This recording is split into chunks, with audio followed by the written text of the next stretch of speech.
Last but not least, we have day number 3.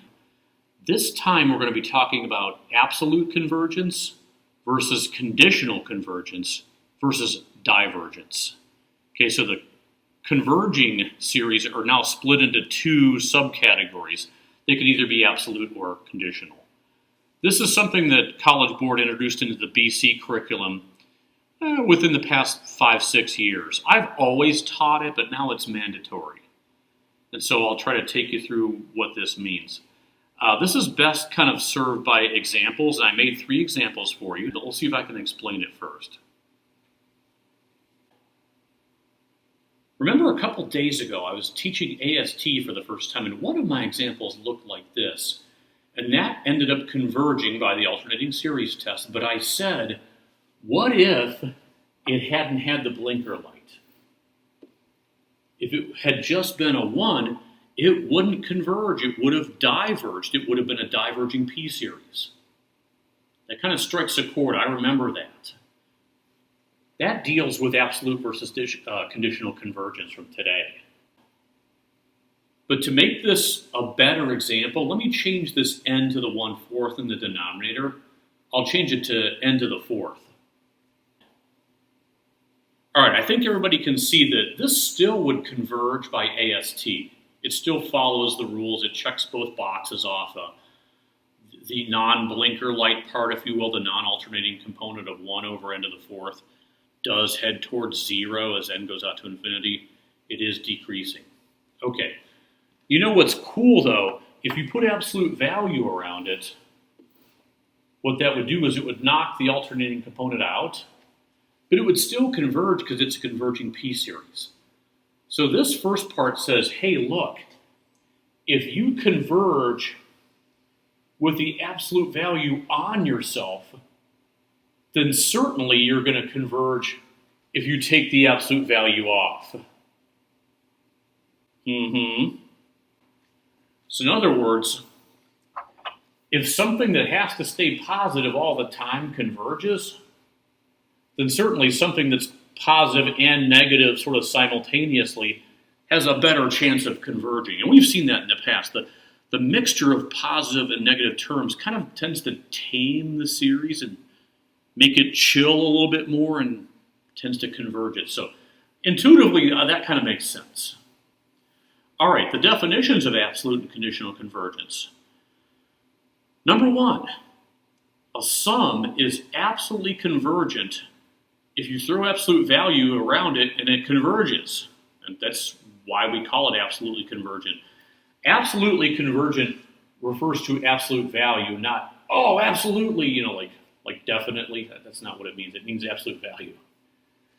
If for some reason this doesn't converge with the absolute value on, then simply write it again with the absolute value off. If it converges with it off, but diverges with it on, then we call that conditionally convergent. Again, this is really tough to read out of a book and understand. It's really tough to have your teacher talk at you and circle things and draw arrows and understand. But if we do examples together, that makes it a lot more real to people. So that's why I made the 3 examples. That's all it's going to take, and I think we'll be good. So let's see if we can make this make some sense. All right, now we have 3 choices instead of 2. It's either going to converge absolutely, conditionally, or diverge. Okay. Well, the first thing I try for is absolute convergence. I want to absolutely know if I can get away with that. So what I do is I put absolute values around it. Okay, and I'm going for this first. If it fails, I will cross that off. Well, if there's absolute value bars around it, that will change the summand just into a 1. And I'm going to rewrite the numerator of this as well. That's just n to the 1/3 power. Now, if you look at that, you're like, okay, that's a p-series. Oh, that diverges. Okay, so I tried for absolute convergence right here, and it failed. I got something that diverged. So that's not the answer.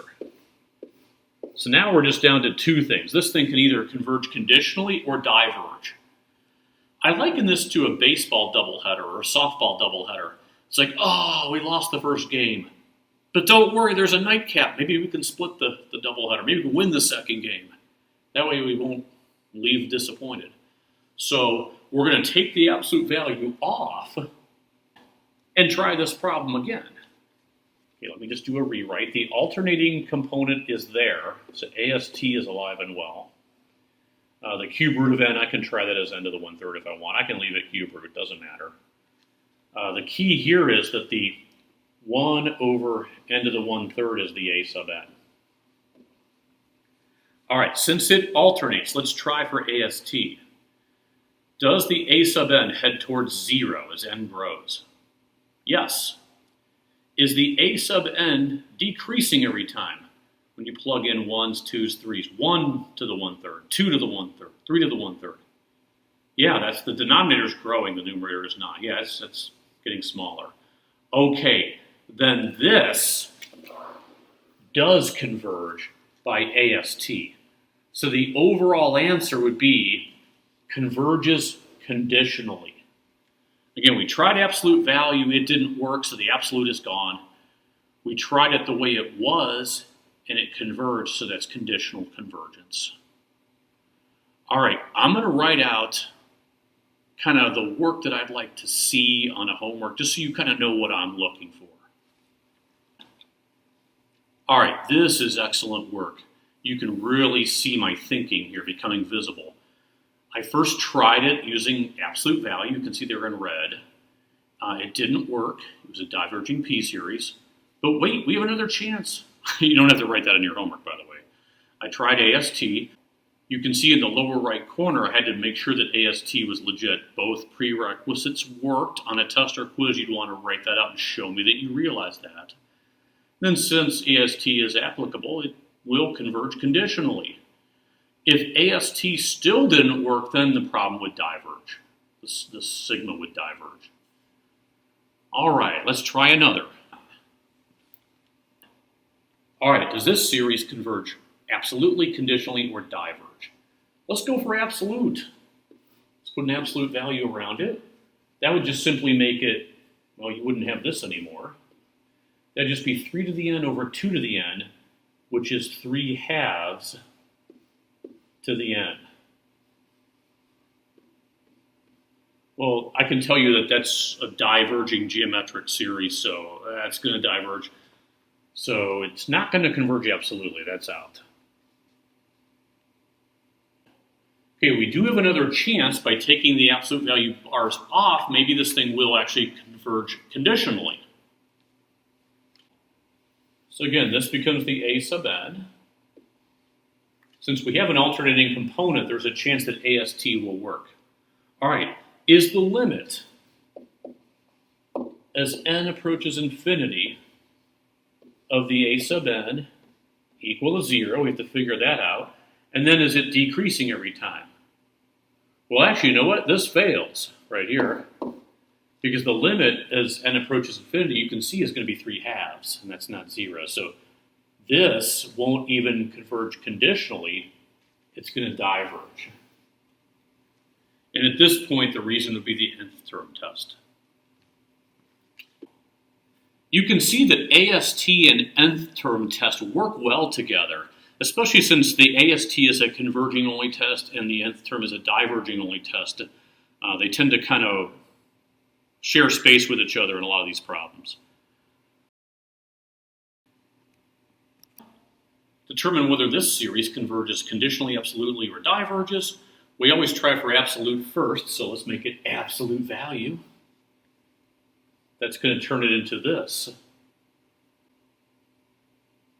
Okay, you can see what we have now. It's 1 over n cubed, which is a p-series. In fact, it's a converging p-series because p is 3.